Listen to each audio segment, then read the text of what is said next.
SEER Foundation for the Blind. You're watching one paper MCQ service exam preparation class from the platform of SEER Foundation for the Blind. जी तो आज है geography of Pakistan. ठीक है, अगर मेरी आवाज कहीं से कट रही हो या किसी चीज की समझ नहीं आ रही है तो आप काइंडली वो आप कंफर्म कीजिएगा। ठीक है, पाकिस्तान की जियोग्राफी से आज हम करेंगे पाकिस्तान के बॉर्डर्स। ठीक है, तो जब भी आपने किसी मुल्क की जियोग्राफी आपने जब करनी होती है तो आपने सबसे पहले देखना होता है कि इस मुल्क की डायरेक्शन किधर है। ठीक है, तो सबसे पहले आप डायरेक्शन मार्क जो है उसको ड्रा करेंगे। एक लाइन आप वर्टिकल खींचेंगे और दूसरी लाइन आप हॉरिजेंटल खींचेंगे। ठीक है, डायरेक्शन ड्रा करने के लिए। तो जो आपने वर्टिकल लाइन खींची है इसके ऊपर आपको पता है नॉर्थ होता है और इसके नीचे की तरफ जो है वो साउथ आएगा और आपके जो राइट। सर सर जी जी एक्सक्यूज मी, आपको टोक रहा हूँ बीच में। ये बच्चों को आपने बताना कि वर्टिकल लाइन कैसे खींची जाती है और जी जी जी हॉरिजेंटल कैसे खींची जाती है, क्योंकि सारी पता है ब्लाइंड है, काफी लोगों को तो पता है, लेकिन फिर जी भी हमने इनको बताना है कि किस तरीके से खींचते जी बिल्कुल बिल्कुल, थैंक यू। मैं बता देता हूँ। अच्छा जी, आपने एक लाइन जो वर्टिकल लाइन है ये ऊपर से नीचे की लाइन आप खींचेंगे तो वर्टिकल होगी।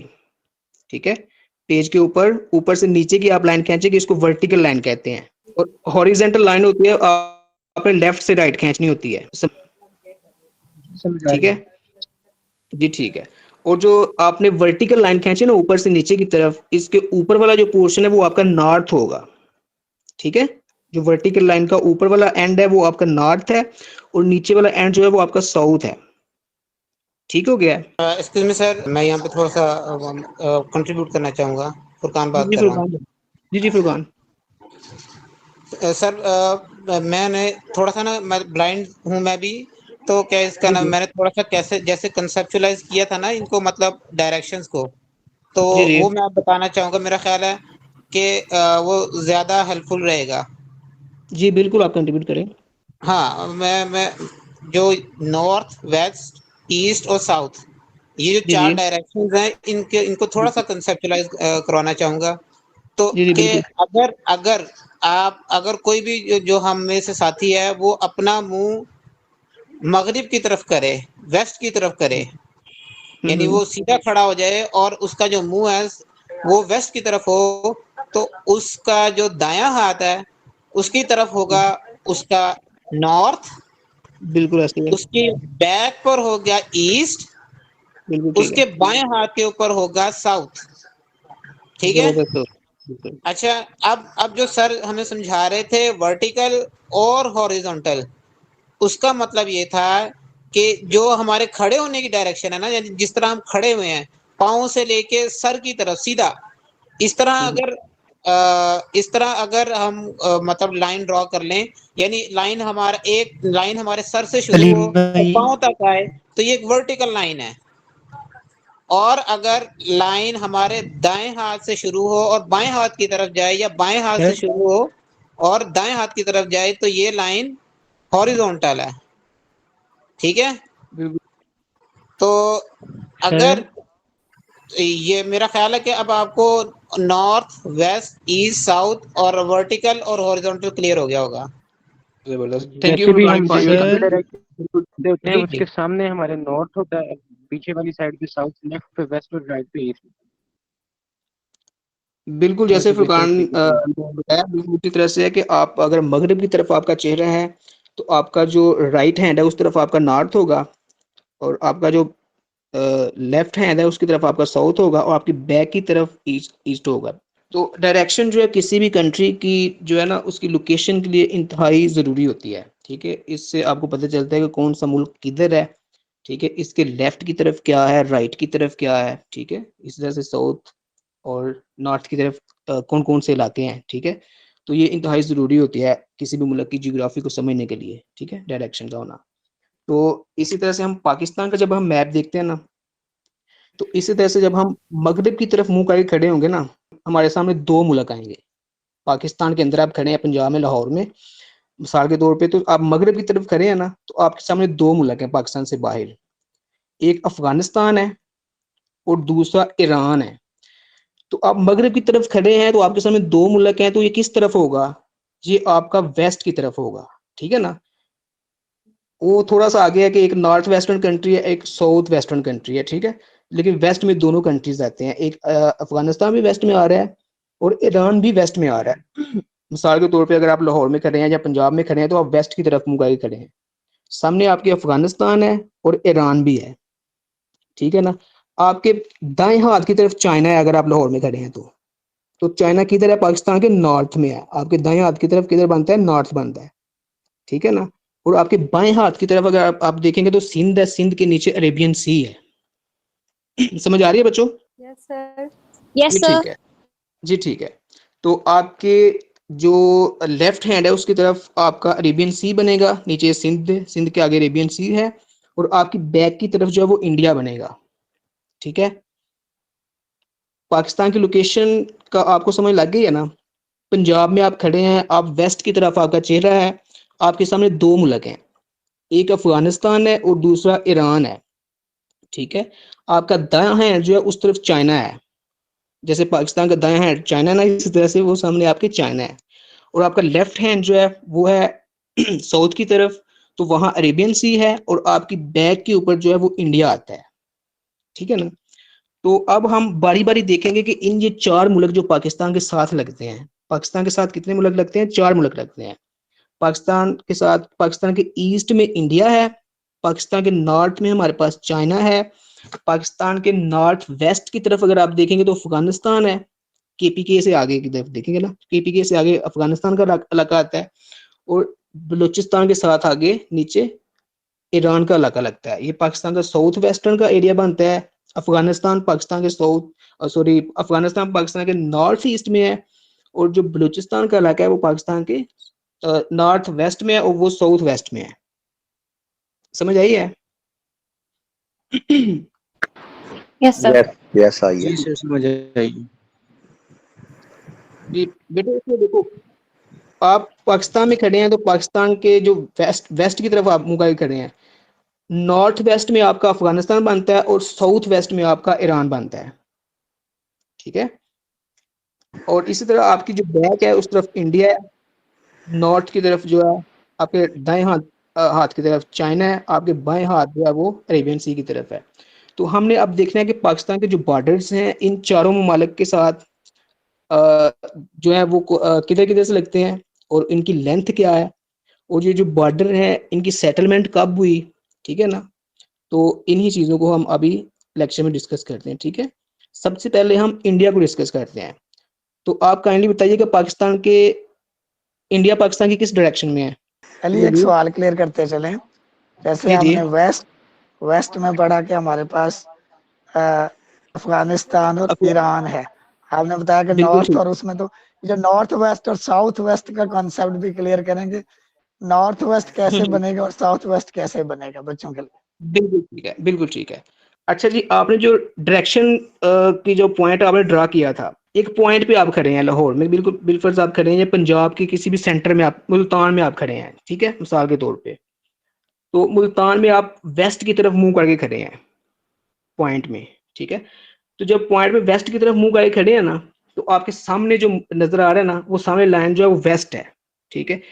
अब आपने जिस पॉइंट पे खड़े हैं ना, इधर से आपने बिल्कुल जो है ना 90 के एंगल, आप 90 का एंगल समझते हैं? जी जी जी जी, सर, समझते हैं। हाँ बिल्कुल ठीक है। उधर आप इशारा करेंगे तो आपका अफगानिस्तान बनेगा, वो बनेगा आपका नॉर्थ वेस्टर्न एरिया, अफगानिस्तान का एरिया, ठीक है। दायां हाथ अगर आप उस तरफ करते हैं ना, उस एंगल की तरफ, वो एंगल जब आपका 90 का एंगल बन रहा है नॉर्थ और वेस्ट के दरमियान, ठीक है, तो वो आपका अफगानिस्तान का इलाका आएगा। अगर आप बायां हाथ आपका बायां हाथ अगर उसी एंगल पे जाता है तो वो आप ईरान की तरफ इशारा कर रहे हैं। बात समझ आइए बच्चों, दोबारा बताऊं? आ रही है। गॉट इट समझ सर। आ गई। आ रही है ना? जी ठीक है। तो इसी तरह से ये नॉर्थ वेस्टर्न एरिया बनेगा, जो नॉर्थ वेस्टर्न एरिया अफगानिस्तान बनेगा, और साउथ वेस्टर्न एरिया जो वो ईरान बनेगा। यहाँ तक क्लियर है? मेरा एक क्वेश्चन है। जी जी। अच्छा, आपने बताया कि 4 कंट्रीज के बॉर्डर्स लगते हैं, फिर ये जो लैंड लॉक बिल्कुल कंट्रीज हैं 6-7 जो हैं, वो किस साइड पे होंगे बिल्कुल। पाकिस्तान के? मैं बताता हूँ, लैंडलॉक्ड कंट्रीज जो पूरी दुनिया में वो 6-7 नहीं है, वो 44 हैं, ठीक है ना। पाकिस्तान के साथ जो है वो बात पूछ रहा हूँ। बिल्कुल एक ठीक है। अफगानिस्तान है, उसके अलावा भी। जी जी, लैंडलॉक्ड कंट्रीज जो है ना, पाकिस्तान के साथ सिर्फ एक ही लगता है, वो अफगानिस्तान है, ओके। ठीक है। 4 कंट्रीज हैं जो पाकिस्तान, क्योंकि आज हम पाकिस्तान कर रहे हैं, जब हम वर्ल्ड मैप करेंगे ना, हम हर कंट्री को हम डिस्कस करेंगे, तो आपको तब समझ लग जाएगी कि कौन सा मुल्क लैंडलॉक्ड है, कौन सा मुल्क डबल लैंडलॉक्ड है, ठीक है। तो उसकी डायरेक्शन क्या है। आज चूंकि पहला लेक्चर है, नहीं नहीं इंट्रोडक्टरी नहीं। क्लास है, तो हम अस्सलाम इंशाल्लाह। वालेकुम सर, कैसे हैं सर? वालेकुम ठीक है जी, सर। ये अल्हम्दुलिल्लाह। अगर जिन लोगों को कॉन्सेप्ट समझ नहीं ना आ रहा, वो ऐसे है कि जहां पर सूरज ग्रूब हो रहा है ना, रात सूरज ग्रूब होता है जिस तरफ, तो उसके जी दाएं हाथ की कॉर्नर पर ना जो नुक्कड़ है, जिसको उर्दू में जी, नो कहते हैं, ठीक है। तो जब ठीक आप है। सूरज की तरफ मुंह करेंगे ना, तो आप अपने आपके जो दाएं हाथ हाथ ना, वहाँ उस कॉर्नर पर आपका अफगानिस्तान है, और उस और मुंह आपका सूरज की तरफ है ग्रूब होता हुआ। जब उस हाँ हाँ, आपका बिल्कुल ठीक है। इस तरफ है, तो उसकी तरफ ना ईरान है, दाएं हाथ की तरफ अफगानिस्तान है, और बाएं हाथ की तरफ ईरान है। तो ये बिल्कुल एक ठीक तरह है। आपको समझ आ जाएगी तो बेहतर हो। अब तो बहुत मैंने सिंपली बिल्कुल ठीक है। समझा दिया। जी बचे ठीक है, क्योंकि ये देखो ना, आपने चीजें जब भी आपको चीज क्रैम करनी होती है ना, आप चीजों को एसोसिएट कर लेते हैं, तो वो चीज हम्म। याद करने में आसानी हो जाती है। ये बिल्कुल अच्छा कंसेप्ट है आपने दिया है। तो इस तरह से चीजें जो है आसानी से तो बंदा इसी याद रख तरह सकता है। आप जब सुबह सूरज निकलेगा ना मशरिक की तरफ, बिल्कुल तो बिल्कुल। वहां पर आपके जो यहाँ आप मुंह खड़ा हो करेंगे ना, खड़े होएंगे, तो आपकी मशरिक की तरफ भारत है, जी जी, इंडिया। और आप इंडिया की तरफ मोबाइल खड़े हैं, बिल्कुल ठीक है। जी जी जी, और जब सूरज निकलेगा सुबह टाइम, बिल्कुल तो बिल्कुल उस तरफ बिल्कुल। अगर आप मुंह कर सुबह टाइम अगर मुंह तरफ करेंगे सूरज की तरफ, तो आपके जी सीधा यहाँ पर सूरज निकल रहा है, सीधा आपके मुंह की तरफ ना, सुबह उस तरफ भारत है आपका। और बिल्कुल। उसके जो कॉर्नर है, दायां कॉर्नर, बायां कॉर्नर, हम्म, बाएं तरफ, हम्म, क्योंकि दाएं तरफ दाएं तरफ समुंदर होगा, अरेबियन सी। बिल्कुल अरेबियन सी होगा, ठीक ठीक है। है। आपके और बाएं हाथ की उसके तरफ चाइना होगा। बाएं हाथ की तरफ कॉर्नर पर जाना है, बाएं हाथ की तरफ नहीं होगा, उसके कॉर्नर हम्म, पर। ठीक है। बिल्कुल। नहीं, चाइना नॉर्थ एक बड़ा, जिसको एक कहते हैं। चाइना ना, जी एक एक्सक्यूज मी वैस, चाइना जी एक बहुत बड़ा कंट्री है, ठीक है। तो वो नॉर्थ जी में जी। बनेगा पाकिस्तान, ठीक है ना। वो काफी बड़ा कंट्री है, वो तो पाकिस्तान के नॉर्थ में बनेगा। वैसे ये कॉर्नर पर ही शो हो रहा है पाकिस्तान के जो मैप है ना, नक्शा या दुनिया का भी हम्म, लगाए तो उसकी बिल्कुल कॉर्नर सही पर है। ही शो होता है वैसे। तो फिर भी हाँ, नॉर्थ ही आप लगा लें फिर। नॉर्थ निकाले, क्योंकि इसके ऊपर ना जी पाकिस्तान ये चाइना का जी पार्ट है सिंकियांग प्रोविंस, ठीक है ना। सिंकियांग प्रोविंस है, जी। इसके ऊपर वो काफी ज्यादा शिगुर का इलाका हम्म, है, तो ये पाकिस्तान का नॉर्थ ही बनता है, ठीक है ना। जी जी आप ठीक कह रहे हैं कि ज्यादा जो चाइना है वो पाकिस्तान के नॉर्थ, बड़ा इलाका दूसरी जी। तरफ नॉर्थ की तरफ ही है। तो अब हम पाकिस्तान के बॉर्डर्स डिस्कस करेंगे, ठीक है। सबसे पहले हम पाकिस्तान के ईस्ट की तरफ जो इंडिया है ना, पाकिस्तान के ईस्ट की तरफ इंडिया है, तो हम इंडिया को डिस्कस करेंगे, ठीक है। जब आप मगरब की तरफ मुंह करके खड़े हैं ना, तो आपके ईस्ट की तरफ इंडिया है, तो इंडिया को सबसे पहले हम डिस्कस करते हैं, ठीक है। सर एक बार और बीच में आपको ऐड करना चाहूँ, असल में ना हाँ जी। ईस्ट नॉर्थ ये सब लोगों को ऑलरेडी पता ही होता है, तो आप अगर मशरिक मगरब भी यूज कर लें, तो ये लेक्चर देने में आसानी होगी, समझने में भी आसानी होगी। क्या जी ख्याल बच्चे, है? बिल्कुल बिल्कुल बच्चे, ठीक है। पाकिस्तान के मशरक सर में मेरी आपके पास आवाज जो आ रही है? इंडिया। सर मेरा ये क्वेश्चन था कि ये जो आप पहले बोल रहे हैं लैंडलॉक कंट्रीज का, इसकी तारीफ क्या है? इसको क्यों अफगानिस्तान को ये जमीन लैंडलॉक का कंट्री लफ्ज कहा जाता इस्तेमाल कर लें सर आप इसकी जी जगह ना। बच्चे, बिल्कुल ठीक है, ठीक आपका है। क्वेश्चन वैलिड है। लैंडलॉक्ड कंट्री बच्चे उसको कहते हैं जिसका कोई भी हिस्सा समंदर के साथ ना लगता हो। तो पाकिस्तान के मशरक में इंडिया, तो आपने ये पॉइंट नोट कर लें, पाकिस्तान इंडिया के साथ 4 बॉर्डर शेयर करता है। सबसे पहला बॉर्डर आप देखेंगे लाइन ऑफ कंट्रोल, जिसको एलओसी भी बोलते हैं। तो लाइन ऑफ कंट्रोल जो है ना, ये पाकिस्तान का पहला बॉर्डर है। इसकी लोकेशन मैं आपको बता देता हूँ। ये पंजाब के ना, पंजाब में खड़े हैं, पंजाब के नॉर्थ की जाना है। ये कश्मीर का जो इलाका है ना, आज़ाद कश्मीर और इंडियन इलीगल ऑक्युपाइड कश्मीर जो है, आज़ाद कश्मीर, गिलगित बल्तिस्तान और इंडियन इलीगल ऑक्युपाइड कश्मीर के दरमियान एक लाइन खींची हुई है, जिसे कहते हैं पाकिस्तानी कश्मीर और इंडियन कश्मीर कहते हैं ना। Yes. तो इसके दरमियान जो बॉर्डर है, इसको एलओसी बोलते हैं, लाइन ऑफ अब हुआ कंट्रोल। फिर अक्सर क्या है? आपने जी वैसा आप कुछ कह रहे हैं। नहीं नहीं ठीक है, आप बोलते नहीं। जी ठीक है। तो जहां से समझ नहीं आया, आप मुझे कह सकते हैं, मैं रुक जाऊंगा, फिर आप कंफ्यूजन होता आप पूछ सकते हैं, ठीक है। तो ये जो कश्मीर को दो हिस्सों में जो लाइन डिवाइड कर रही है, इसको लाइन ऑफ कंट्रोल कहते हैं, ठीक है। तो अच्छा, ये क्वेश्चन पेपर में आता है कमीशन के लाइन ऑफ, ये जो लाइन ऑफ कंट्रोल है इसका पुराना नाम है सीज फायर लाइन। आपने सुना होगा सीज फायर लाइन। अच्छा, फिर इसको सीज फायर लाइन कहते हैं, तो फिर इसको लाइन ऑफ कंट्रोल कब से कहना शुरू कर दिया गया है? ये क्वेश्चन सही में आता है ना। तो 1972 में शिमला एग्रीमेंट हुआ था। आप लोगों को याद होगा 1972 में शिमला एग्रीमेंट हुआ था। शिमला इंडिया का एक इलाका है शिमला, वहां पे एग्रीमेंट हुआ था पाकिस्तान और इंडिया के दरमियान। तब पाकिस्तान के जो प्राइम मिनिस्टर थे वो जुल्फकार अली भुट्टो थे और इंडिया की तरफ से इंदिरा गांधी जो थी वो प्राइम मिनिस्टर थी। तो क्योंकि आपको पता है एस्केलेशन हुई थी, झगड़ा हो गया था जब कश्मीर 1971 की जंग लगी थी उसके बाद। तो उसको मसले को रिजॉल्व करने के लिए शिमला में एग्रीमेंट हुआ था। तो उस एग्रीमेंट के अंदर ये तय पाया था कि जो सीज फायर लाइन है इसको लाइन ऑफ कंट्रोल में तब्दील कर दिया जाए, सिर्फ नाम चेंज किया गया था इसका। ठीक है, तो पेपर में पूछता है कि लाइन सीज फायर लाइन को लाइन ऑफ कंट्रोल कब से कहना शुरू किया है? 1972 से, शिमला एग्रीमेंट के जरिए से। ये 3-4 क्वेश्चन देखो बन गए हैं। शिमला एग्रीमेंट भी पूछ सकता है कि एग्रीमेंट कौन सा था और ये कौन सी डेट को हुआ था, 1972 को हुआ था। ठीक है, तो ये किन किन के दरमियान हुआ था? जुल्फकार अली भुट्टो पाकिस्तान की तरफ से और इंदिरा गांधी जो थी वो इंडिया की तरफ से थी। ठीक है, तो इसको लाइन ऑफ कंट्रोल कहते हैं। अच्छा, नेक्स्ट क्वेश्चन आता है कि लाइन ऑफ कंट्रोल की लेंथ कितनी है, इसकी लंबाई कितनी है? ठीक है, तो इसकी लेंथ जो है वो 816 किलोमीटर है। लाइन ऑफ कंट्रोल की लेंथ जो है वो 816 किलोमीटर है। तो जो कुछ पुराने पेपर्स हैं 2020 से 1900 पहले के पेपर है वहां 740 किलोमीटर भी लिखा हुआ आपको नजर आएगा। वो ओल्ड लेंथ है, लेकिन अब पेपर में आपसे वो नई लेंथ ही पूछेगा और वो है 816 किलोमीटर। ठीक है बच्चे, लाइन ऑफ कंट्रोल समझ आ गई है? Yes sir. जी ठीक है। अब नेक्स्ट बॉर्डर जो है उसे कहते हैं working boundary, Pakistan sir India के इसमें दरमियान। मेरा एक सवाल है। जी जी, सीज फायर लाइन आप बता रहे हैं, तो ये किसने खींची थी 1949 में? गोरों में से था कोई कि खुद ही हमने खींच ली थी? जी बिल्कुल ठीक, आपका क्वेश्चन वैलिड है। गोरे क्योंकि यहाँ से जा चुके थे 1947 में ना, यहाँ से जब डिवीजन हो गई थी वो चले गए थे, तो कश्मीर का इशू पैदा हो गया था, आपको पता है ये।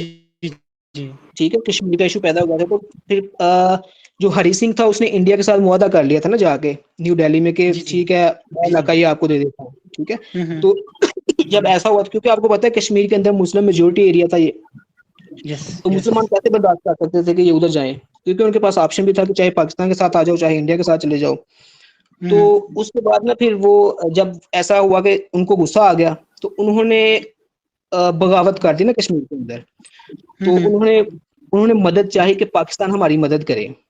तो यहाँ से फिर KPK से कुछ कबाइल, हजारा कबाइल यहाँ से गए थे मुजाहिदीन, और उन्होंने फिर उनकी मदद की थी। तो फिर उन्होंने ना काफी इलाका वहां से आजाद करवा लिया था, जिसको आजकल हम आजाद कश्मीर कहते हैं। तो जब ये 1947 से ही काम शुरू हो गया है। ठीक है, 1947 से ही ये शुरू हो गया है।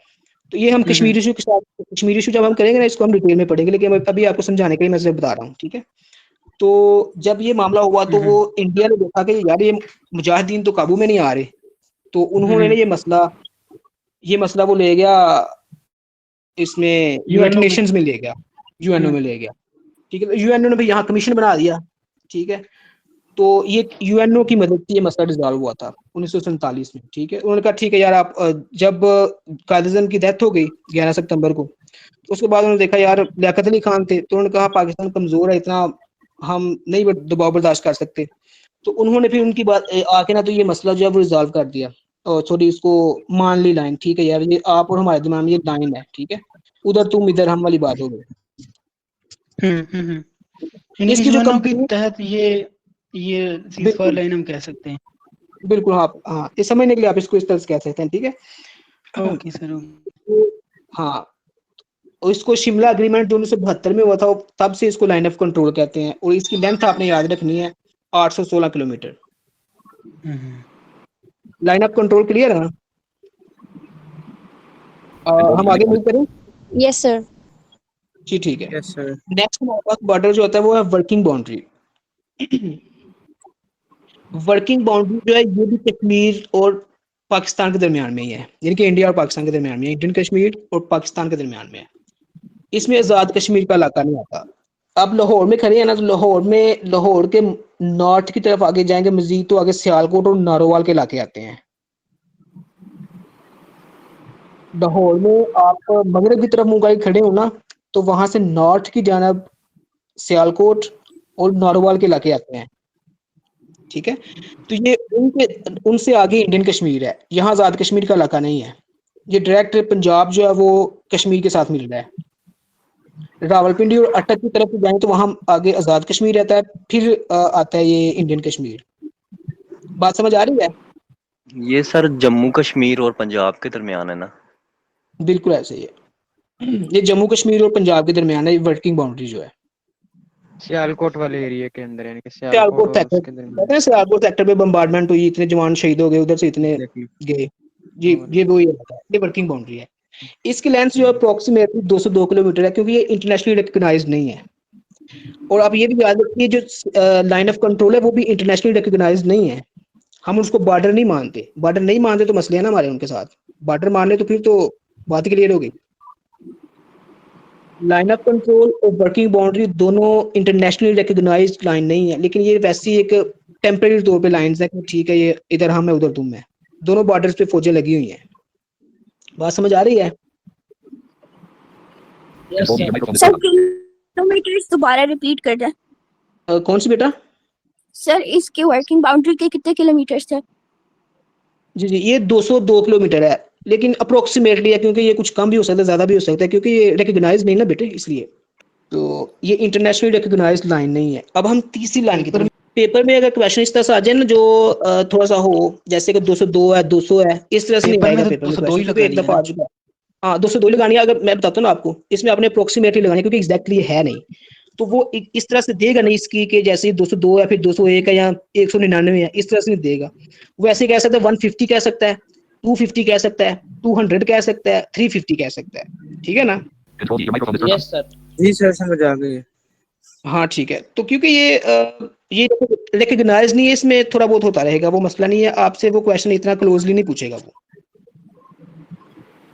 ठीक है? हाँ क्लोजली क्वेश्चन जो पूछेगा वो रेड क्लिफ का पूछेगा आपसे। नेक्स्ट जो रेड क्लिफ लाइन है हमारी, तीसरी लाइन हम देखेंगे रेड क्लिफ लाइन, ये इंटरनेशनली रिकॉग्नाइज्ड लाइन है पाकिस्तान और इंडिया के दरमियान। और आपको पता है ना जब पाकिस्तान बन रहा था तो यहाँ मसले हो गए थे कि कौन कौन सा इलाका पाकिस्तान में जाएगा, कौन सा इलाका इंडिया में जाएगा। तो यहाँ पे पंजाब को भी उन्होंने 2 हिस्सों में तकसीम कर दिया था, क्योंकि आपको पता है जो इंडिया का पंजाब है ना, वहाँ सिख बरादरी ज्यादा है, और पाकिस्तानी पंजाब जो है यहाँ मुस्लिम बरादरी ज्यादा थी। तो उन्होंने कहा कि हम इसको 2 हिस्सों में डिवाइड कर देते हैं। ये काम एक ब्रिटिश लॉयर था सर सिरिल रेडक्लिफ के नाम से, उसको इस कमीशन का चेयरमैन बना दिया गया, ठीक है। तो उसने 17 अगस्त 1947 को अपनी रिपोर्ट पेश की, यानी कि इसको रिपोर्ट पेश करके तो इस पे सिग्नेचर हो गए ना 17 अगस्त 1947 को, कि ये लाइन जो है पाकिस्तान और इंडिया को अलग करती है आपस में, यानी ये लाइन मान ली गई, पाकिस्तान ने भी मान ली और इंडिया ने भी मान ली, रेड क्लिफ लाइन। ये लाइन देखो पता कहाँ से शुरू होती है, ये शुरू होती है रेड क्लिफ लाइन जो इंडिया ये जो पंजाब का एंड पे नारोवाल है ना, लाहौर के नॉर्थ में जाए तो नारोवाल वहां से शुरू होती है, और नीचे बिल्कुल आते आते नीचे आते आते आगे बहावलपुर नीचे नीचे आएंगे ना, पंजाब लाहौर से नीचे साउथ की तरफ जाएंगे तो नीचे बहावलपुर रहीम ब्यार खान के इलाके आते हैं, वहां से नीचे सिंध का इलाका आ जाता है, ठीक है, खैरपुर कश्मीर के इलाके, वहां से होते हुए बिल्कुल जो नीचे थरपारकर का इलाका आ जाता है, तो एंड तक ये जाती है, ठीक है, रन ऑफ कच्छ तक। रन ऑफ कच्छ का इलाका जो है वो इंडियन गुजरात और सिंध के दरमियान में है, रन ऑफ कच्छ का इलाका इसको बोलते हैं। तो इतनी बड़ी ये सबसे लंबी लाइन है पाकिस्तान इंडिया के दरमियान। मुझे बात समझ आ रही है? काइंडली कोई कंफर्म कर दे, बात समझ आ रही है? जी ठीक है जी सर, इसकी लेंथ ये लाइन जो है ये सर ये समझ तो आ रही है, एक्सक्यूज मी सर, लेकिन सर नाम बहुत टर्म्स बहुत एक मिनट बच्चों, एक मिनट आप ठहरिएगा, एक मिनट नाम सर बताएंगे। बच्चों आप अपने माइक म्यूट किया करें ना, आपके माइक ऑन होने की वजह से सर की आवाज दब जाती है, क्योंकि बाज माइक्स में से शोर आता है। तो आप सवाल पूछ के माइक म्यूट करें, अदरवाइज हम आप सबके माइक डिसेबल कर देंगे, फिर आपके पास सवाल एंड पे पूछने की ऑप्शन होगी। आप फौरी माइक हाँ म्यूट करें, काफी लोगों के माइक में देख रहा हूँ अनम्यूट है। अब सारे mic one by mute one. करें और ये जो बच्ची बोल रही है ये अपना सवाल करें जो अभी बोल रही है। जी बच्चे, रेड क्लिफ लाइन इसको बोलते हैं, रेड क्लिफ लाइन, ठीक है। और इसको रेड क्लिफ लाइन इस वजह से बोलते हैं क्योंकि जो बंदा था ना, जो ब्रिटिश ने हायर किया था लाइन खींचने के लिए, उसका नाम था सर सीरियल रेड क्लिफ। वो एक वकील था ना बरतानिया में, उसके नाम के ऊपर इसको रेड क्लिफ लाइन कहते हैं। समझ आ गई बच्चे? सर मेरा सवाल मुख्तलिफ था। वो जी जी actually I wanted to ask कि आपने अभी जो प्रीवियस हमारी वर्किंग बॉर्डर था जी जी उस उसको डिस्क्राइब करते हुए भी आपने Sialkot and you mentioned Narowal, तो क्या बिल्कुल बिल्कुल नारोवाल जो है वो मतलब उसमें हमारी दो बाउंड्रीज हैं, दो बॉर्डर्स हैं? बिल्कुल ऐसे ही है बिल्कुल। एक तरफ से ना वो लगता है, थोड़ा सा उसका हिस्सा है, वो लगता है इसको जम्मू कश्मीर को, जो पाकिस्तान के पंजाब के नॉर्थ में है ना, जम्मू कश्मीर, थोड़ा सा वहां लगता है। और जी उसके साथ हाँ, लेकिन जो ये जो रेड क्लिफ लाइन है ना, ये सियालकोट के साथ नहीं लगती। ये नरवाल इस इंडिया की तरफ जो बाउंड्री है ना, वहां से नहीं नीचे सर, आती एक्चुअली है। Narowal was the city just was actually the place जिसने कंफ्यूज किया कि ये इधर भी नारोवाल रेड क्लिफ में भी और वर्किंग में भी, तो that's why I was a bit confused, but thank you so much, it's clear समझ now। आ गई बच्चे आपको ना? जी जी ठीक है, चलिए ठीक है। तो रेड क्लिफ लाइन जो थी, हम इसको डिस्क्राइब कर रहे थे कि ये ओनली इंटरनेशनल, ये पाकिस्तान की इंटरनेशनली रिकॉग्नाइज्ड लाइन है, ठीक है। तो क्वेश्चन पूछते हैं वो कि इसकी सेटलमेंट कब हुई थी। इस बॉर्डर की जो सेटलमेंट है वो 17 अगस्त 1947 को हुई थी। ये पॉइंट आपने याद रखना है, ये डेट आपने याद रखनी है।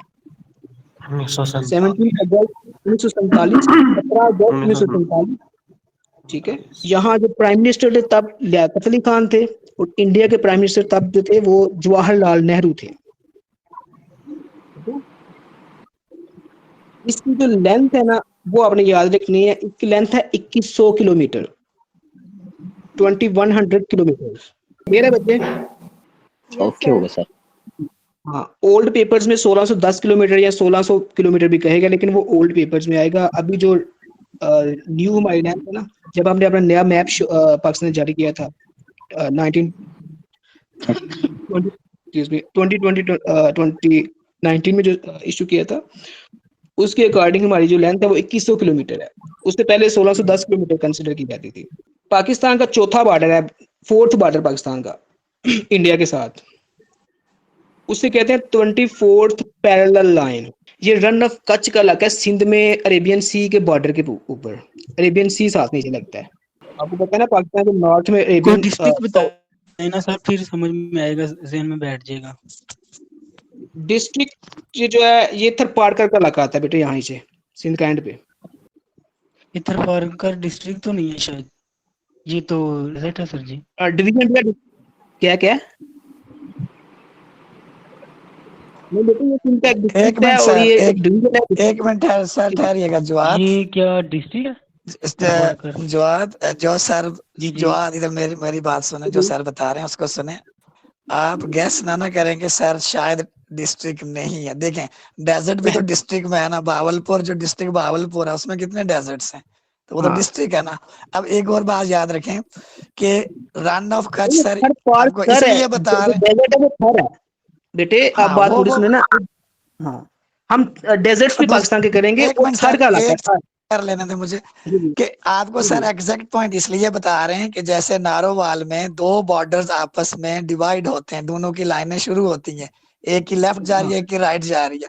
तो एग्जैक्ट पॉइंट बताने का मकसद ये है कि हो सकता है कि किसी बॉर्डर में किसी डिस्ट्रिक्ट में दो बॉर्डर्स मिल रहे हो आपस में, वो कहाँ से अलग हो रहे हैं या कहाँ से वो अगला बॉर्डर शुरू हो रहा है। एग्जैक्ट पॉइंट बताने का मतलब यह है कि आपको पता हो कि ये बॉर्डर की इस डिस्ट्रिक्ट के इस पॉइंट से शुरू हो रहा है। बिल्कुल ऐसी है जी बच्चे। आपका कंफ्यूजन क्लियर हो गया? जी जी हो गया सर। हाँ, जो थर आप बोल रहे हैं वो थर डेजर्ट है, ये थरपारकर है, ठीक है। ये उस डिस्ट्रिक्ट का नाम है। तो उसके नीचे का इलाका है रन ऑफ कच्छ, ठीक है, ये एक ना एक डेल्टा है, इंडस रिवर का डेल्टा है। जब हम रिवर्स करेंगे मैं आपको फिर डिटेल में ये चीज बताऊंगा। इंडस रिवर का डेल्टा समझ लिया आपके, वो एक रिवर ना मुख्तलिफ छोटी छोटी टुकड़ियों में स्प्लिट हो जाता है, वहां दलदल सी हो जाती है। दलदल समझते हैं ना? जी समझ सर। जी जी ठीक है। तो ये वो इलाका है, तो इस पे इंडिया का क्लेम कर रहा था कि ये हमारा इलाका है, पाकिस्तान कह रहा था ये नहीं ये हमारा इलाका है। ठीक है, तो पाकिस्तान का क्लेम ये था कि इसका 50% इलाका हमें दो, तो वो कह रहे थे नहीं ये भी पूरे का पूरा हमारा। तो ये पाकिस्तान और इंडिया के दरमियान एक इशू था। 24 पैरेलल लाइन है, तो इसकी सेटलमेंट हुई 19 फेब 1968। आपने डेट याद रखी, 19 फरवरी 1968, 1968। ठीक है, तो ये रिजॉल्व हो गया था पाकिस्तान और इंडिया के दरमियान। तो इसमें 90% जो इलाका था वो इंडिया को दिया गया था, और 10% इलाका जो पाकिस्तान को दिया गया था।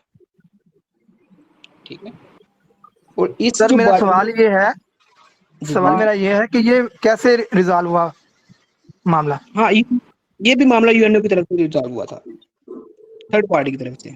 में सर जी जी once again जो हमारी previous 2100 meters वाली boundary थी उसको mention करते हुए आपने run of Kutch mention किया था, and I'm sorry I get confused and I don't mean to disturb actually, but मुझे तो ये confusion हो जाती है। और तो क्या ये लाइंस भी किसी तरह एक दूसरे के पैरेलल हैं या किसी पॉइंट पे एक दूसरे के साथ मिल रही हैं या एनीथिंग लाइक दैट? अच्छा, आप 24th पैरेलल से मेरे ख्याल से कंफ्यूज हुई हैं। 24th पैरेलल के बारे में मेंशन किया था, और जब हमारी जो ये जो longest red Cliff line, yes, इसमें भी कहीं रन ऑफ कच्छ मेंशन हुआ था। तो क्या ये वाली लाइंस भी आपस में, ये वाली बॉर्डर्स भी आपस में कहीं इंटरसेक्ट हो रहे हैं? जी बच्चे बिल्कुल ऐसी बात है।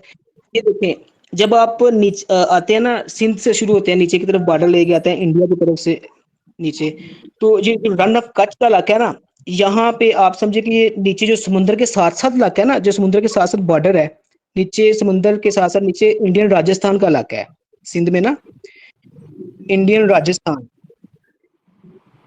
सॉरी इंडियन गुजरात का इलाका है। राजस्थान में इंडियन गुजरात का इलाका आता है, इंडियन गुजरात बिल्कुल नीचे नॉर्थ की तरफ है। जब हम इंडिया डिस्कस करेंगे तो उसमें करेंगे, लेकिन ये इतना अहम नहीं है, जस्ट आपको समझाने के लिए मैं कह रहा हूँ। ठीक है, इसके नीचे इंडियन गुजरात है, ऊपर सिंध है पाकिस्तान का। ठीक है, और ये दलदल से बनी हुई है इलाका जो है ना, समुद्र यहाँ दरिया से स्प्लिट हुआ हुआ है मुख्तलिफ हिस्सों में, तो मुख्तलिफ टुकड़ियों में स्प्लिट हुआ हुआ है, तो ये दलदल सी बनी हुई है। तो ये जो इलाका है इसको बेसिकली बोलते हैं रन ऑफ कच्छ। इसका पुराना नाम बैन गंगा था, बैन गंगा इसका एक नेम था, तो इसको रन ऑफ कच्छ बोलते हैं अब। तो ये जो इलाका है इसको 24th पैरेलल लाइन इस वजह से कहते हैं क्योंकि समुद्र में जब हम करेंगे ना वर्ल्ड जियोग्राफी, जब हम करेंगे हम लैटिट्यूड और दूसरी ये चीजें टेक्नोलॉजी है, ये मैं आपको बताऊंगा तब आपको समझ आएगी ये चीज।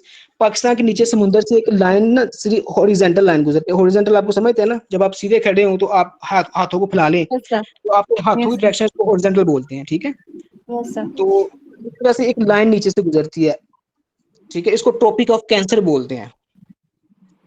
तो इसकी जो डिग्री बनती है ना वो 23.5 बनती है।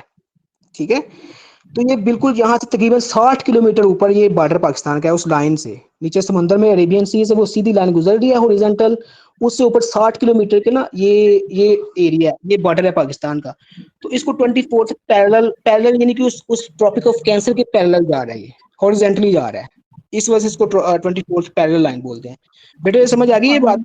सर इनका देखें, मैं क्लियर करता हूँ थोड़ा। इनका क्वेश्चन ये है कि जैसे हमने वर्किंग LOC से स्टार्ट किया, ठीक है, फिर वर्किंग बॉन्ड इधर नारोवाल में है, तो सारी बात है हमारे बॉर्डर की जो आपस की ये जो 4 बॉर्डर इनकी आपस की लाइन है कहीं ना कहीं कनेक्ट तो होंगी किसी एक जगह पे। एक जगह पे अगर एक बॉर्डर खत्म हो रहा है तो उसी जगह से अगला बॉर्डर हमारा शुरू हो रहा है। ठीक है ना, जैसे ये हमारा रेड क्लिफ लाइन नारोवाल से रन ऑफ कच्छ में जाके खत्म हुई है, नारोवाल से स्टार्ट हुई है, सिंध में रन ऑफ कच्छ में खत्म हुई है, तो हमारी 24th parallel run of Kutch से ही स्टार्ट होगी। ऐसा नहीं होगा कि बीच में कोई वक्फा आ गया, क्योंकि हमारे जो बॉर्डर हैं वो आपस में इंटरकनेक्टेड होंगे, उनकी लाइन है, चाहे वो टेढ़ी मेढ़ी हों, एक थोड़ी आगे हो एक पीछे हो, लेकिन वो एक सिरे जो है उनके वो आपस में किसी एक पॉइंट पे, जैसे नारोवाल में कनेक्टेड है, रन ऑफ कच्छ में कनेक्टेड है, तो हर बॉर्डर जब खत्म होगा तो वो अगला बॉर्डर वहां से स्टार्ट होगा।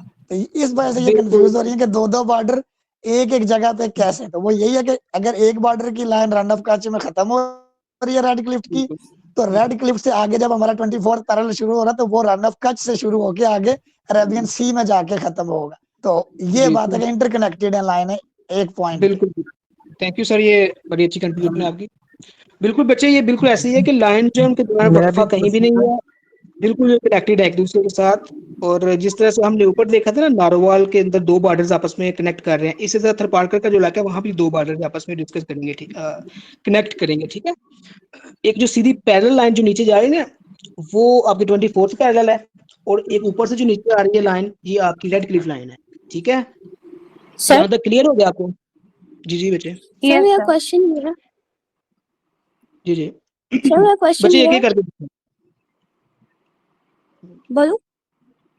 जी जी बोले। सर आपने जैसे कहा ये दलदल है, ठीक है, और इसके मतलब ये इंटरनेशनली रिकग्नाइज है। सर क्या ये एरिया मतलब यहाँ पे कोई वो है, मतलब पॉपुलेशन एग्जिस्ट कर सकती है यहाँ? नहीं बच्चे, ये सिर्फ ना एक ये ऐसे कह रहे हैं जैसे नहीं होते माहीगीर होते हैं मछलियां पकड़ने वाले, ठीक है, उस पर्पज के लिए इस तरह की जगहों को इस्तेमाल किया जाता है। पॉपुलेशन यहाँ पे ऐसा एग्जिस्ट नहीं करती। अच्छा बच्चों, बॉर्डर्स के हवाले से याद रखें कि आपके बॉर्डर्स एयर स्पेस के बॉर्डर्स भी हैं और सी के बॉर्डर्स भी हैं। इसके लिए पॉपुलेशन का होना दरकार मायने नहीं रखता। आपने एक लाइन खींचनी है, चाहे आप वो फिजिकली जमीन पे खींच लें या आप हवा में खींच लें, वो बॉर्डर्स आपने मुतय्यन करने होते हैं मैप के ऊपर, निशान लगाने होते हैं। वो जस्ट आपकी बाउंड्रीज होती है कि यहाँ तक आपका इलाका है, जरूरी नहीं कि जहां तक आपका इलाका है वहां तक आपकी सारी आबादी भी एग्जिस्ट करती हो, ठीक है। तो बच्चे ये था इंडिया के साथ हमारे बॉर्डर, यहाँ इंडिया के साथ हमारे बॉर्डर है।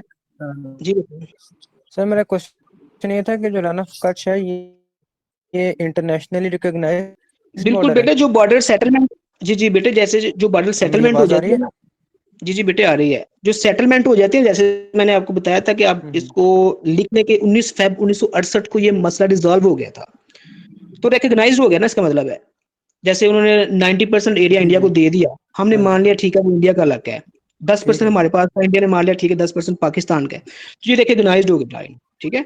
जिस बॉर्डर की सेटलमेंट हो चुकी है वो रिकॉग्नाइज्ड है, जिसकी सेटलमेंट नहीं होगी वो रिकॉग्नाइज्ड नहीं। एक सवाल जो पूछा जाता है कि एक सवाल पूछा जाता है कि पाकिस्तान और इंडिया का इंटरनेशनल बॉर्डर कितना है, तो उसमें फिर हम रन ऑफ कच्छ का भी ऐड करके बताएंगे। बिल्कुल वो बताएंगे आप, इस वजह से कहते हैं वो 22 किलोमीटर बनता है, ठीक है ना, वो ये इसमें ऐड करेंगे आप उसको। और अच्छा इसकी लेंथ आपकी, इसकी लेंथ जो 96 किलोमीटर है जी, 24 पैरेलल लाइन, ठीक है। रेड क्लिफ की 2100 किलोमीटर है और इसकी 96 किलोमीटर है। इंडिया बेटे क्लियर है? ठीक है बच्चों, अब नेक्स्ट हमारे पास कंट्री है चाइना। तो मैंने बताया था चाइना पाकिस्तान के किस तरफ है, चाइना पाकिस्तान के नॉर्थ में बनता है। तो पाकिस्तान का जो शॉर्टेस्ट बॉर्डर है वो चाइना के साथ है, उसको बॉर्डर ऑफ पीस भी कहते हैं, कभी कोई मसला मसाइल नहीं हुआ हमारा इनके साथ, ठीक है। तो शॉर्टेस्ट बॉर्डर है, इसकी लेंथ जो है वो 600 किलोमीटर है, ठीक है। 595 कह दे, 599 कह दे, परेशान नहीं होना, इसके क्लोज नहीं वो बताएगा, वो 750 करेगा या 450 करेगा, इस तरह से करेगा। तो इसकी जो लेंथ है वो 600 किलोमीटर है, ठीक है। और ये इलाके पता कौन कौन से हैं, यहाँ से गिलगित बल्तिस्तान का इलाका है हमारे ऊपर, पाकिस्तान का जो इलाका है वो गिलगित बल्तिस्तान का इलाका है, और ऊपर से जो चाइना का इलाका है वो सिंकियांग प्रोविंस है उनका, ठीक है। ये पाकिस्तान जो जीबी है ये पाकिस्तान के नॉर्थ में है, गिलगित बल्तिस्तान जो है ये भी पाकिस्तान के नॉर्थ में है, जिस तरह कश्मीर हमारे नॉर्थ में है और चाइना हमारे नॉर्थ में, पंजाब के और केपीके के। तो इस सर जो चाइना के साथ हमारा बॉर्डर है इसका काइंडली एक दफा नेम बता दीजिए। इसको बॉर्डर ऑफ पीस बोलते हैं बच्चे। Okay sir, thank you. इसकी सेटलमेंट जो थी वो 1962 के एंड में शुरू हो गया था काम, और 1963 में जाकर कंप्लीट हुआ था, यानी कि पूछेगा पेपर में तो 1963 में हुआ था। बॉर्डर सेटलमेंट 2 मार्च 1963 को होती है। पाकिस्तान की तरफ से प्रेसिडेंट अयूब खान थे तब, आपको पता है, और फॉरेन मिनिस्टर जुल्फकार अली भुट्टो थे, ये उनके दौर का वाकया है। चाइना क्लियर हो गया बच्चों? जी सर, आगे चलें। ओके ठीक है। अब नेक्स्ट है हमारे पास कंट्री अफगानिस्तान। तो अफगानिस्तान मैंने किधर बताया था, कौन सा इसकी डायरेक्शन कौन सी बनती है, ये बनती है वेस्ट। नॉर्थ वेस्ट, ठीक है, नॉर्थ वेस्ट में इलाका, ठीक है। जब हम खड़े थे तो हमने 90 का एंगल नहीं बनाया था, उसमें ये नॉर्थ वेस्ट का इलाका आता है। तो यहाँ पेपर में कई दफा ये क्वेश्चन आ चुका है कि इसकी बॉर्डर सेटलमेंट कब हुई थी अफगानिस्तान की। तो इसकी सेटलमेंट होती है 1893 में, 1893 में होती है। आपको पता है तब इंडिया ब्रिटिश इंडिया हुआ करता था, तो इन्होंने अपनी बॉर्डर की लाइन जो वो सेटलमेंट की थी इसकी 1893 में। अच्छा, कौन कौन से दो बंदे थे जिनके दरमियान ये मादा तय पाया था? अफगानिस्तान की तरफ से किंग अब्दुर्रहमान खुद थे, और ब्रिटिश इंडिया की तरफ से सर मोर्टिमर ड्यूरेंट थे, जिनके नाम पर इस लाइन को ड्यूरेंट लाइन भी बोलते हैं, ठीक है। सर मोर्टिमर ड्यूरेंट और किंग अब्दुर्रहमान खान के दरमियान 1893 में मुआहदा होता है, जिसके तहत ये ड्यूरेंट लाइन वजूद में आती है। और ड्यूरेंट लाइन की जो लेंथ है वो 2640 किलोमीटर है। इसको नोट डाउन कर लें, 2640 किलोमीटर। यहाँ से बच्चे 3 क्वेश्चन अराइज हो रहे हैं। पहला, अफगानिस्तान की लोकेशन पाकिस्तान के नॉर्थ वेस्ट में है। दूसरा क्वेश्चन बनेगा सेटलमेंट कब हुई, 1893 में हुई है। तीसरा क्वेश्चन यहाँ से बनेगा कि इसकी लेंथ कितनी है, 2640 किलोमीटर इसकी लेंथ है, ठीक है। इसको ड्यूरेंट लाइन बोलते हैं। क्लियर है अफगानिस्तान बच्चों? नेक्स्ट हमारे पास आता है ईरान। ईरान जो है वो पाकिस्तान के साउथ वेस्ट में है, पाकिस्तान के साउथ वेस्ट में है, और इसकी जो सेटलमेंट हुई थी 1959 में हुई थी, 1959 में होती है, प्रेसिडेंट अयूब खान के दौर में, ठीक है। और वहाँ ईरान की तरफ जो था वो मोहम्मद रजा शाह पहलवी था, इनके रजा शाह पहलवी का बेटा मोहम्मद रजा शाह पहलवी, इनके दौर में ये बॉर्डर सेटलमेंट हुई थी। और इस बाउंड्री को गोल्ड मिड लाइन भी बोलते हैं, ठीक है। क्वेश्चन आता है कि गोल्ड मिड लाइन कौन सी बाउंड्री है? पाकिस्तान और ईरान के दरमियान जो बाउंड्री है इसको गोल्ड मिड लाइन बोलते हैं। क्लियर है बच्चों? और इसकी जो लेंथ है वो 909 किलोमीटर है। जी फुरकान। सर मुझे बताइएगा ड्यूरेंट लाइन की लेंथ क्या है, वो मैं मिस कर गया हूँ शायद। ये 2640 किलोमीटर है बच्चे, 2640 किलोमीटर।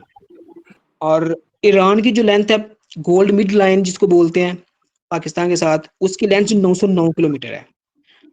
हाँ, और ये जो ईरान है ये पाकिस्तान के सूबा बलूचिस्तान के साथ इसकी शुरू होती है बाउंड्री, पाकिस्तान के ईरान के साथ, ठीक है। अब पाकिस्तान का हम देखेंगे, पाकिस्तान के साउथ में क्या है, अरेबियन सी है पाकिस्तान के साउथ में। यहाँ से जो क्वेश्चंस बनते हैं वो ये 2-3 क्वेश्चंस यहाँ से बनेंगे, वो मैं आपसे डिस्कस कर लेता हूँ। सबसे पहले पेपर में पूछता है कि पाकिस्तान की कोस्ट लाइन कितनी है, इनके समुद्र के साथ पाकिस्तान का कितना रकबा है, जो लाइन जो समुद्र के साथ लगती है उसको पाकिस्तान की कोस्ट लाइन बोलते हैं, तो वो कितनी है, ठीक है, ये पूछता है। 1058 किलोमीटर है, ठीक है। ओल्ड पेपर्स में 1046 भी आएगी, लेकिन जो अब करेक्ट है वो 1058 किलोमीटर है, ठीक है। सर इंग्लिश में बता दो। इसमें 1058 किलोमीटर, ओके सर। ठीक है। नेक्स्ट है पाकिस्तान की कॉन्टिनेंटल शेल्फ जो है वो कितनी है। कॉन्टिनेंटल शेल्फ आप यही देख लें, जैसे सर ऊपर बता रहे थे कि पाकिस्तान की हदूद कितनी है, समुद्र में कितनी हदूद है, ठीक है, वो वाली। तो समुद्र के अंदर जो पाकिस्तान की हदूद है कॉन्टिनेंटल शेल्फ है, ये पहले थी 200 किलोमीटर। 2015 से पहले ये 200 किलोमीटर थी, लेकिन 2009 में पाकिस्तान ने इंटरनेशनल मैरीटाइम पे रिक्वेस्ट की कि हमारी जो कॉन्टिनेंटल शेल्फ है इसको बढ़ा दिया जाए। तो 2015 में पाकिस्तान की जो रिक्वेस्ट थी उसको एक्सेप्ट किया गया, और 150 नॉटिकल माइल का जो इलाका है ना वो पाकिस्तान को दिया गया। तो टोटल पाकिस्तान की जो कॉन्टिनेंटल शेल्फ बनती है वो 350 नॉटिकल माइल्स बनती है। नॉटिकल माइल्स, नॉटिकल माइल जो है ना वो 1 किलोमीटर क्या होता है, 1 किलोमीटर कितना होता है और नॉटिकल माइल कितना होता है वो मैं आपको लिखवा देता हूँ, आप लिख लें। 1 किलोमीटर जो है वो 1.69 होता है किलोमीटर, 1 माइल जो है वो 1.69 किलोमीटर होता है, और 1 नॉटिकल माइल जो है 1.85 किलोमीटर होता है, यानी उससे थोड़ा सा बड़ा होता है ये 1 माइल से, ठीक है ना। अच्छा, यहाँ पे सर 2 चीजें मैं इनको क्लियर कर दूं। आप कोस्ट लाइन और कॉन्टिनेंटल जो शेल है उसके बारे में कंफ्यूज नहीं होना, उनको बता दें, इनको भी बता दें। जी जी, कोस्ट लाइन बेटे आपकी ये है कि जो पाकिस्तान का जमीनी एरिया ना वो समुद्र के साथ कितना लग रहा है। जैसे पाकिस्तान का बलूचिस्तान और सिंध जो है उसके साथ समुद्र लगता है, ठीक है ना, पता है ना आपको।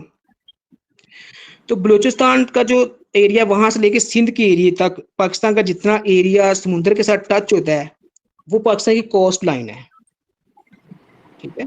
तो कॉन्टिनेंटल शेल्फ जो है वो समुद्र के अंदर पाकिस्तान की कितनी हदूद है, यानी कि समुद्र के अंदर पाकिस्तान का जो हदूद है, जहां से कोई जहाज गुजरेगा वो टैक्स वगैरह देगा, ठीक है, या जो पाकिस्तान का समुद्र कितना है आगे, ठीक है, वो कॉन्टिनेंटल शेल्फ होगी। जो पाकिस्तान का जमीनी रकबा है वो समुद्र के साथ कितना लगता है, वो कोस्ट लाइन होगी, और जो समुद्र के अंदर तक जाके पाकिस्तान का रकबा है ना, वो कॉन्टिनेंटल शेल्फ होगी। ठीक है, समझ आ गई है? एक और सर, हाँ जी, इस पे एक और भी क्लियर कर दें कि जो आपका किलोमीटर और माइल्स जो पैमाना है ना, वो खुश्की पे मापने के लिए, खुश्की का फासला मापने के लिए, जो नॉटिकल माइल्स है वो आपका वो समुद्री है, पानी का समुद्री पैमाना मापने के लिए। ठीक है, तो ये कंफ्यूज नहीं होना कि किलोमीटर भी, माइल्स भी और नॉटिकल माइल्स भी, ये आपने ज़हन में।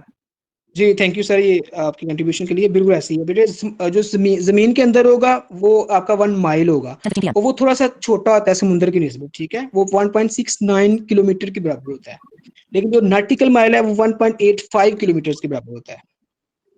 ठीक है ना, यहाँ तक क्लियर है? नेक्स्ट है कि हम ये भी पूछ सकता है वो क्वेश्चन के बलूचिस्तान के साथ पाकिस्तान की जो कोस्ट लाइन है वो कितनी है और सिंध के साथ कितनी है। आपने इस तरफ ये याद रखना है कि पाकिस्तान की जो कोस्ट लाइन है वो बलूचिस्तान के साथ ज्यादा है, तकरीबन 800 किलोमीटर तक है, ठीक है, और सिंध के साथ है वो तकरीबन 250 किलोमीटर तक है। ठीक है ना, और दूसरा यहाँ पे एक ये भी क्वेश्चन आ जाएगा कि पाकिस्तान का कौन सा बॉर्डर है या कौन से करीबी तरीन एरिया जो पाकिस्तान को सेंट्रल एशियन कंट्रीज जो हम आगे जाके डिस्कस करेंगे उनसे अलहदा करता है। ये वखान कॉरिडोर है। ये वैसे एक जनरल सा क्वेश्चन है, ये अक्सर पेपर में आया होता है। ठीक है, तो मैं यहाँ मेंशन कर देता हूँ कि पाकिस्तान को ताजिकिस्तान या सेंट्रल एशियन कंट्रीज से कौन सा जो एरिया वो अलहदा करता है, ये वखान कॉरिडोर है। ठीक है, ये अफगानिस्तान का एरिया है, ये बस आपने इतना याद रखना। और जब एक छोटा सा और मैं यहाँ ऐड कर देता हूँ, नीचे ना पाकिस्तान के समुद्र के अंदर छोटे छोटे आइलैंड्स भी हैं। आइलैंड बोलते हैं बेटे जजीरे को, जिसके चारों तरफ से पानी लगता है उसको आइलैंड बोलते हैं। तो पाकिस्तान के भी कुछ थोड़े से आइलैंड है, उनमें से 2 ज्यादा मशहूर हैं। ठीक है, जो पेपर में पूछे गए हैं मैं वो आपको बता देता हूँ। पहला है अस्टोला आइलैंड, ठीक है, ये बलूचिस्तान के सामने है नीचे समुद्र में। ठीक है, इसको पूछता है कि अक्सर पेपर में क्वेश्चन इस तरह से आया था कि जजीरा हफ्त तलार वो कौन सा है, जजीरा हफ्त तलार, तो ये अस्टोला को बोलते हैं, जजीरा हफ्त तलार उसका नाम है ये। ठीक है, और दूसरा मनोरा है, ये कराची के पास है। बेटा समझ आ गई?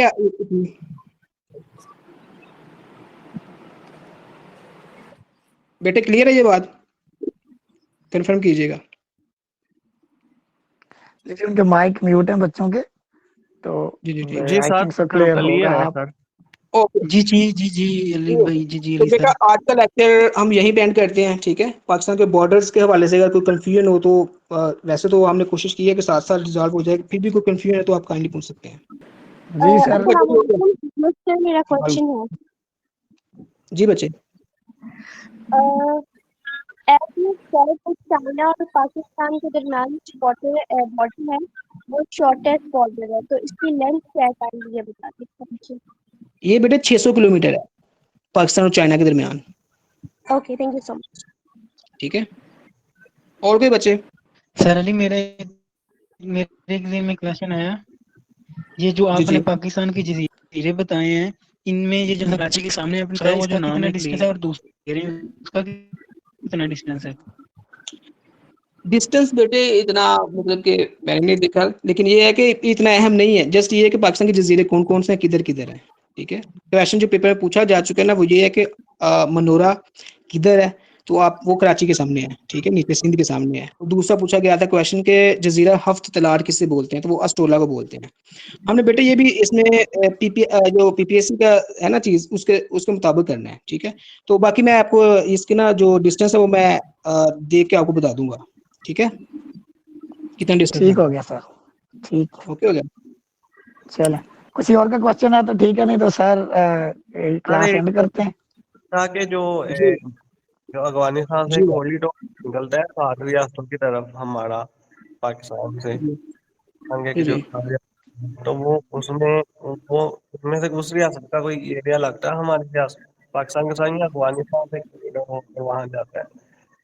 नहीं बेटे, वो आपने अफगानिस्तान से होके जाना है, क्योंकि अफगानिस्तान का वखान कॉरिडोर है, 350 किलोमीटर लंबा लेंथ है उसकी, और तकरीबन अप्रोक्सीमेटली 20 से 25 किलोमीटर उसकी विड्थ है। यानी कि आप कह लें कि पाकिस्तान से कोई 25-30 किलोमीटर दूर इतना एरिया डिस्टेंस करके फिर आगे से वो शुरू होता है सेंट्रल एशिया। ठीक है, खान कॉरिडोर, हाँ इसको वखान कॉरिडोर बोलते हैं, वखान कॉरिडोर। ये अफगानिस्तान का हिस्सा है, अफगानिस्तान को ये चाइना के साथ कनेक्ट करता है। ये हम आगे पढ़ेंगे जब हम कंट्रीज को फर्दर करेंगे, तब जाएंगे पाकिस्तान को। अगर ट्रेड करेंगे तो टैक्स पे करके ही जाएंगे। डेफिनेटली करना पड़ेगा, डेफिनेटली करना पड़ेगा। सर कोस्ट लाइन की लेंथ बता दें। कोस्ट लाइन पाकिस्तान की कोस्ट लाइन जो है वो 1058 किलोमीटर है, किलोमीटर्स। ओके ठीक है, हाँ ये किलोमीटर्स में आएगी, लैंड का एरिया साथ लगता है। ठीक है बच्चों, ठीक है, इंशाल्लाह कल की क्लास में मुलाकात होती है। सीयर फाउंडेशन फॉर द ब्लाइंड नाबीना अफराद की जदोजहद का मरकज़। बेशक इंसान के लिए वही है जिसकी वो कोशिश करता है। सूरह अन-नजम आयत 39। हम जदीद महारतें सीख कर बाइज़्ज़त कारोबार और रोज़गार हासिल करके कौम की माशी बहाली का हिस्सा बनेंगे। सीयर फाउंडेशन के बारे में मालूमात हासिल करने के लिए विज़िट कीजिए हमारी वेबसाइट www.blindseer.org blindseer.org। हमसे रब्ता कायम करने के लिए contact@blindseer.org पर मेल कीजिए या फिर हमारे व्हाट्सएप नंबर 0370 530 7085 पर वॉइस या टेक्स्ट मैसेज सेंड कीजिए।